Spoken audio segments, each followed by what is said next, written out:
வந்து day in my life Friday vlog தான் வந்து பார்க்க போறீங்க. எப்படி ஆஸ் யூஷுவல் என் டே போணுச்சோ அதே மாதிரி தான் இப்போவும் போணுச்சு. பெருசாக எதுவும் இல்லை. இப்போ வந்து புதுசாக இந்த எண்ணெய் தான் வந்து தேய்ச்சிட்ருக்கேன். எங்கள் அம்மா என்னென்னமோ விதையெல்லாம் போட்டு கொடுத்தாங்க. ஏன்னா ஹேர் ஃபால் வந்து பயங்கரமாக ஆகுதுங்க. இருக்கிற முடியவாது நம்ம கொஞ்சமாவது பேணிக்கணும் அப்படின்னு சொல்லிட்டு இந்த எண்ணெய் அப்புறம் ஷாம்புவுமே நான் வந்து மாற்றிட்டேன். பேரான்டமி பயங்கரமாக கொட்டுது. அதுக்கப்புறம் வந்து நல்லா எண்ணெயை தேய்ச்சி தலையை ஊற வச்சுட்டேன். பிகாஸ் எனக்கு கேர்லி ஹேரில் அதனால. அப்புறம் வந்து டீ குடிச்சிட்டு ஸோ இவனை வந்து நான் வம்பிழுத்துட்டு இருந்தேன். அவன் வந்து பை நிறைய ஸ்நாக்ஸ் வச்சுருந்தான். அதை தரவே இல்லாட என்னென்ன இருக்குன்னு காட்டுடா அப்படின்னு கடைசி வரையும் தூக்கிட்டு ஓடிட்டான். என்னை நான் புடுங்கி தின்றுவேன்னு என் மேலே எவ்வளோ ஒரு நம்பிக்கை. அதுக்கப்புறம் எப்போதுமே எங்கள் அக்கா வந்தால் எங்கள் அம்மா பூரி தான் வந்து காலையில் ஃபஸ்ட் நாள் போடுவாங்க. ஏன்னா பூரியை தவிர வேறு எதுவும் இல்லை. அப்புறம் வட்டலாப்பம் கோழியப்பம் அது எனக்கு சுத்தமாக பிடிக்காது. பட் வட்டலாப்பம் ரொம்பவே வந்து பிடிக்கும். அதுக்கு பெரிய ஸ்டோரியே இருக்குது. ஆனால் வந்து பூரி வந்து ரொம்ப பிடிக்குங்க. பூரிக்காக என்ன வேணால் கொடுக்கலாம். ஃபுட்டிங் இருக்கும்போது எல்லா ஃபுட்டுமே வந்து ஓரளவு சாப்பிடுவாங்க. சில பேருக்குலாம் பூரி பிடிக்காதுன்னு சொல்லல. எனக்கு அப்படி கடுப்பாகும். பூரியோட அருமை என்னன்னு தெரியுமா ப்ரோ உங்களுக்கு அப்படின்னு கேட்கலான்னு தோணும். பட் அவங்க சாய்ஸ்ன்னு ஒன்று இருக்குல்ல. ஸோ நமக்குமே 1-2 ஃபுட்டு வந்து பிடிக்காது. அதே மாதிரி அவங்களுக்கும் பிடிக்கல பூரி அப்படின்னு சொல்லிட்டு நானுமே விட்டுருவேன். எல்லா வேலையும் முடிஞ்சதுக்கப்புறம் கிச்சன் வந்து இப்படி தான் இருந்துச்சு. டீ போடுற வேலை இருந்துச்சு. அதையுமே சைடில் போட்டுட்டு இப்படி தாங்க இருந்துச்சு கிச்சன் வந்து ரொம்ப சின்னதுனால கொஞ்சம் எரிச்சலாக தான் வருது. இப்போ வந்து எங்கள் அம்மா அடுப்பை தூக்கி அங்கிட்டு வச்சுட்டாங்க.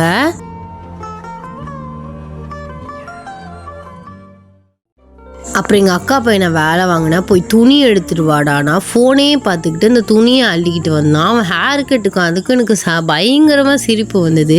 ஏன்னா ஓனா நின்றுச்சு. அதனால அவனை போய் நான் வந்து எடுக்க சொன்னேன். அந்த ஃபோனை அவன் கீழே விடவும் இல்லை, அந்த துணியும் கீழே விடவே கிடையாது. புதுசாக ஹேர் கட் பண்ணி ஆசைப்பட்டு பண்ணானா எனக்கு சரியான சிரிப்பு. அடுத்து சின்னவனை பார்த்தா மாவை போட்டு பிசைஞ்சு அதை வந்து ஆப்ரேஷன் பண்ணி என்னென்னமோ பண்ணிகிட்டு இருந்தான். ஆனால் அந்த பாவம் அந்த மாவுக்கு வந்து வாய் இருந்தால் அழுதுரும். தரையெல்லாம் பிசு பிசுன்னு போயிடுச்சு. அதோட நான் சொன்னேன் இந்த பூரிக்கட்டையே அடுத்து வந்து நீங்கள் யூஸ் பண்ணவே பண்ணாதீங்க, இருக்க ஜெம்ஸ் எல்லாம் அதில் தான் இருக்குது அப்படின்னு நான் சொல்லிட்டு இருந்தேன்.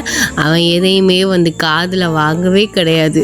எங்கள் மூத்தக்க பையனும் இப்படி தான் பண்ணுவான். அவனும் இந்த மாவு அதே மாதிரி இதாவது ஓகே இடியப்ப மாவெல்லாம் வாங்கி வந்து பரட்டுவாங்க பாருங்கள் அந்த தரையில் போட்டு. அதுதான் அதில் வந்து சொல்ல முடியாத ஒரு இது. அதுக்கப்புறம் வந்து காஞ்சூரிங் படம் வந்து அன்றைக்கி பாதியோடு பார்த்துட்டு வந்து இருந்துச்சு. இதை நாங்கள் ஆல்ரெடி ஒன்ஸ் வந்து பார்த்துட்டோம். இருந்தாலும் போர் அடிக்குதுன்னு அன்றைக்கி ஏற்றினோம். ஸோ காஞ்சூரிங் ஃபஸ்ட்டு அதை தான் நானும் எங்கள் அக்காவும் வந்து உட்காந்து பார்த்துட்டு இருந்தோம். அவங்க எவனுமே வரல. இந்த மாதிரி மூவிக்கெலாம் வந்து அவங்க பெருசாக வந்து கொடுக்க மாட்றாங்க, இன்ட்ரெஸ்ட் கொடுக்க மாட்றாங்க. நல்லா ஃபோனை மட்டும் பார்த்துட்டு வந்து படுத்து கிடக்காங்க. ரெண்டாவது பையனை அடித்து உள்ளே துரத்தி விட்டாச்சு ஃபோனை கொடுத்து. அதுக்கப்புறம் இறால் பிரியாணி போட போகிறோம். எனக்கு வெங்காயம் தக்காளியெல்லாம் வெட்டி கொடு அப்படின்னு வீட்டில் வந்து சொல்லிட்டாங்க. தக்காளி ஒன்றும் பிரச்சனை இல்லை, தக்காளி எவ்வளோ வேணால் வெட்டலாம். ஆனால் அந்த வெங்காயங்கிறது தான் வந்து சத்தியமாக முடியாது. ஏன்னா ஃபஸ்ட்டு வெங்காயத்தை வந்து நம்ம உரிக்கும் போதே கண் எரிய ஆரம்பிச்சிரும்.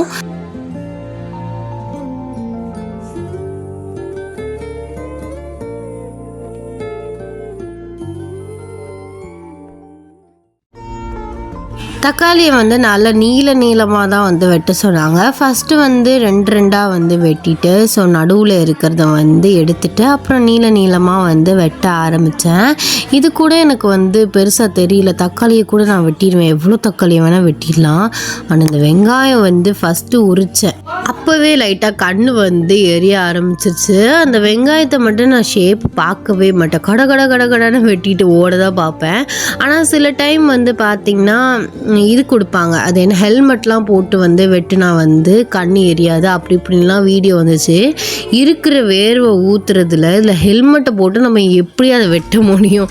அந்த ஹெல்மெட்டை தேடி கண்டுபிடிக்கிறதுக்குள்ளே எங்கள் அக்கா பையன் அதை பிடுங்கிக்கிடுவான். எனக்கு தான் நான் விளையாட வேணும்னு. அப்புறம் அப்புறம் நான் வீட்டில் திட்டு தான் வாங்கணும்னு சொல்லிட்டு நான் அங்கிட்டலாம் போவே இல்லை. கடைன்னு வெட்டி கொடுத்துட்டு ஓடுற வேலையை தான் பார்த்தேன். இந்த 4 வெங்காயம் வெட்டுறதுக்குள்ளே ஒரு வழியாயிட்டேன் நான். தக்காளியை சரசரன்னு வெட்டினாலும் வெங்காயத்தை வெட்ட முடியுமா? ஸோ 2 சைடுமே வெட்டிட்டு அது ஃபஸ்ட்டு லேயரை அப்படியே உரித்து எடுத்துருவேன். ஏன்னா அப்போ தான் ஈஸியாக வரும். இல்லாட்டி அந்த தோலை உரிக்கவே கொஞ்சம் நேரம் ஆகும். அப்படியே ஒரு கோடு போட்டுட்டு அந்த ஃபஸ்ட் லேயர் அப்படியே உரித்து எடுத்துருவேன். சில பேர் அந்த மாதிரி பண்ண மாட்டாங்க, தோலை ஒவ்வொன்றா உரிச்சிட்ருப்பாங்க. அதெல்லாம் நமக்கு சரியாக வராது.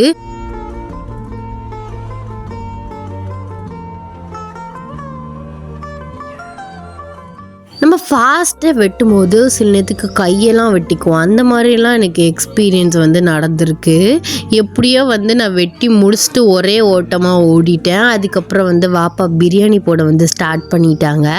இன்னுமே நமக்கு மதியானம் இங்கே வேலையே கிடையாது. நம்ம பாட்டு நம்ம வேலையை பார்க்கலாம். ஏன்னா பிரியாணி இந்த மாதிரிலாம் வாப்பா இருக்கும்போது போடும்போது நமக்கு இந்த மாதிரி வெட்டி கொடுக்குற வேலை தான் இருக்கும் அதிகபட்சம். சில நேரத்துக்கு அதையுமே அவங்களே வெட்டிக்குவாங்க. அதுக்கப்புறம் போயிட்டு நான் ஃப்ரெஷ்அப் ஆகிட்டு வந்துட்டேன். இது நார்மலாக இந்த ட்ரெஸ் தான் வியர் பண்ணியிருந்தேன். அப்புறம் ஃபேஸ்க்கு ஜஸ்ட் மாய்ஸ்சரைசர் தான் போட்டேன். எதுவுமே எனக்கு இப்போ போடவே எரிச்சலாக இருக்குது. ஸ்கின் கேர்னால் கரெக்டாக ஃபாலோ பண்ணணும். அப்போ தான் ஸ்கின்ல ஏதாவது ஒன்று தெரியும். நான் வாங்கின புதுசில் கடன்னு எல்லாத்தையும் போட்டேன். அதுக்கப்புறம் எதுவுமே போடுறதில்ல. அப்புறம் நிறைய ஃபர்தா நோஸ் ஃபேஸ்லாம் நிறையா கடந்துச்சு. உள்ளேருந்து எடுத்தேன். அது அம்பிட்டே துவைக்கலாம் அப்படின்னு சொல்லிட்டு பார்த்து போனேன். ஓனா எதுவும் நிற்கிதாண்டு. ஆனால் எதுவுமே இல்லை. அதோட எனக்கு அப்புறம் எங்கள் அம்மாவோட ஃபர்தா இது எல்லாத்தையுமே ஊற வச்சாச்சு. அண்ட் யாருக்காவது இதுக்கு சொல்யூஷன் தெரிஞ்சால் சொல்லுங்கள். இந்த சிஃபான் சாலெல்லாம் பார்த்திங்கன்னா நான் தெரியாமல் எண்ணெய் தேய்ச்ச அன்னைக்குன்னு கட்டிட்டேன். அது பார்த்திங்கன்னா அங்கங்கே ஆயிலியே நின்றுட்டுருக்கு. அது எவ்வளோ தான் ஊற வச்சு துவைச்சாலும் போகவே மாட்டுது. அது சாலை கொஞ்சம் அசிங்கப்படுத்துகிற மாதிரி இருக்குது. ஸோ ஏதாவது ரெமடி இருந்தால் சொல்லுங்கள். அப்புறம் பார்த்திங்கன்னா ஜாம், அப்புறம் இறால் பிரியாணி சட்டி சரியான சூடு இருந்துச்சு. அதோட அப்படியே வச்சுட்டேன். அப்புறம் மீன் பொரிக்கிறதுக்கு மேரினேட் பண்ணி வச்சுருக்காங்க. அப்புறம் சைட்லேயே ஜூஸ்மே கலக்கியாச்சு. ஒருத்தன் நின்று அவன் ஃபேஸ் ரியாக்ஷனை மட்டும் பாருங்களேன். அப்புறம் என்ன வீடு கூட்டுற வேலை இருந்துச்சு. அதையுமே முடிச்சிட்டேன். ஒரு மாதிரி ஏதோ ஒரு நாள் எப்போது போகிற மாதிரி தான் இருக்குது. புதுசாக எதுவுமே இல்லை. அண்ட் இன்றைக்கி சண்டே தான் நான் ரெக்கார்ட் பண்ணிகிட்ருக்கேன். எனக்கு இன்றைக்கி சர்டிஃபிகேட் கொடுக்குறாங்க. ஏன்னா நம்பவே முடியல. 1 இயர் ஆகிடுச்சு ஆக்சுவலாக நான் கிளாஸ் சேர்ந்து. பட் எனக்கு இன்னுமே ஒன்று கூட கிளியராக தெரியாது. அது மேமோட தப்பு கிடையாது, என்னோட தப்பு. ஏன்னா நான் கிளாஸ்க்கே ஒழுங்காகவே போகல. ஒழுங்காக போனால் தான் கரெக்டாக எதுவுமே வரும். சுத்தமாக நான் ஒழுங்காகவே போகல. பட் சர்டிஃபிகேட்டை வாங்கிட்டு நான் ஒழுங்காக போகணுன்னு நினச்சிட்ருக்கேன். அண்டு இவனை சரவெழுக்கிறதா நமக்கு பெரிய ஜாப். இதில் போர் அடிக்கும் போது அவன் கண்ணத்தை பிடிச்சி கிள்ளிக்கிட்டே இருக்கிறது, கையை பிடிச்சி கிள்றது, இடுப்பை பிடிச்சி கிள்றது, இந்த வேலையெல்லாம் பார்த்துட்டு இருப்பேன் நான். நல்லா என்ஜாய்மெண்ட்டாக தான் இருக்கும். ஆனால் அப்பப்போ எங்கள் அம்மாட்ட திட்டு வாங்குவேன். அவனே சரவெழுத்துட்டு இருக்காது அப்படி இப்படின்னு சொல்லிட்டு. ஆனால் அவங்களுமே புள்ளியில் நல்லா சரவெழுப்பாங்க. ஆனால் அதை ஒத்துக்க மாட்டாங்க. அப்புறம் இதை எடுத்து போட்டுட்டு அப்போ தான் தண்ணி வடிஞ்சு காய போட கரெக்டாக இருக்கும்.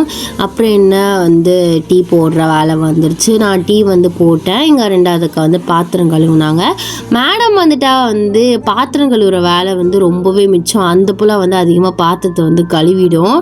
அதனால எனக்கு வேலை கொஞ்சம் மிச்சமாக இருக்கும். அப்படியே ஓடி போயிடுவேன் பாத்திரத்தை கழுவாமல். அப்புறம் 3 ரோஸே சுகரை எடுக்கிறேன். பார்த்தா எதுவுமே இல்லை டப்பாவில். 2யுமே ஃபில் பண்ணிவிட்டு டீயையுமே வடிச்சாச்சு. ஓரியோ பிஸ்கட்டை பேன் பண்ணிட்டாங்கன்னு கேள்விப்பட்டேன். ஆனால் நாங்கள் ஷாப்பிங் போனோம்லாம் அங்கே இருந்தது. எங்கள் அம்மா உங்கள் பேரனுக்காக வாங்கிட்டு கொடுத்தாங்க. ஸோ நானுமே ஒரே ஒரு பிஸ்கட்டை பிச்சை எடுத்து வாங்கி சாப்பிட்டேன். என்ன பண்ணுறது? அப்புறம் இந்த துணி காய போடுற வேலை வந்துச்சு. இதை காய போடுறதுக்குள்ளே நான் ஒரு வழியாயிட்டேன். ஏன்னா வலிக்கு கீழே மண்ணில் விழுந்துருச்சு. அதோட உதறினே போயிடுச்சு. மண்ணு வெளிமண் கிடையாது, இந்த மாதிரி சும்மா டஸ்ட் இருக்கும்ல, அந்த மாதிரி உதறி எப்படியோ காய போட்டேன். நான் மரம் முக்குனா மரம் தண்ணி வடியும். அப்புறம் ஆள் வேற வந்துக்கிட்டு இருந்தாங்களா, அதனால சரியாக வராது அப்படின்னு சொல்லிட்டு கடன்னு காய போட்டுட்டு உள்ளே ஓடிட்டேன். எப்படியோ வந்து காய போட்டுட்டேன். காற்று வேறு அடிச்சிட்டு இருந்துச்சு. ஃபர்தா சும்மாவே கீழே வலிஞ்சு விழும். என்ன ஆக போகுது? ஆனால் கிளிப்பை தேடினா கிளிப்பும் கிடைக்கல. அதோட வந்துட்டேன், கீழேலாம் வெளிக்கல. அப்புறம் ஃபங்க்ஷனுக்கு எந்த மாதிரி மெஹந்தி போடலான்னு சொல்லிட்டு பின்டரெஸ்ட்டில் தேடிட்டு இருந்தேன். ஆனால் எப்படியும் நான் அதை மாதிரி போட மாட்டேன். எனக்கு கோன் வந்து சரி இருக்காது, இல்லாட்டி மாடலை சொதப்பிடுவேன். அந்த மாதிரி தான் சொதப்பி வேறு வச்சுருக்கேன் பின்னாடி.